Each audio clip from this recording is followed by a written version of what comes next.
Меня зовут Филиппова Татьяна, и я являюсь ученицей 10 кадетского авиационного класса школы номер 25. Также я обучаюсь в военно-патриотическом клубе «Победа» на отделении пилот сверхлегкого воздушного судна, где мы изучаем различные дисциплины – аэродинамику, навигацию, метеорологию и другие. Почему же я так сильно люблю самолеты, небо, авиацию? Так много людей задают мне этот вопрос. Да если бы я сама знала точный ответ на него. Я считаю, что авиация – это прежде всего романтика. Именно поэтому в ней не бывает случайных людей. Те люди, что приходят в эту профессию за рублем, не задерживаются в ней надолго. В авиации работают люди, безумно влюбленные в небо. Полеты доставляют им удовольствие, и они уже не представляют свою жизнь без этого. Так и я, в 10 лет, когда впервые полетела на самолете, просто влюбилась в небо и в этих больших крылатых птиц.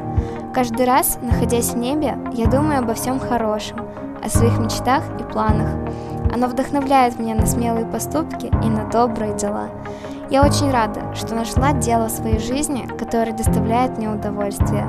В небе я ощущаю себя безумно счастливой, и поэтому я твердо решила, что мое будущее и моя профессия будут связаны с авиацией.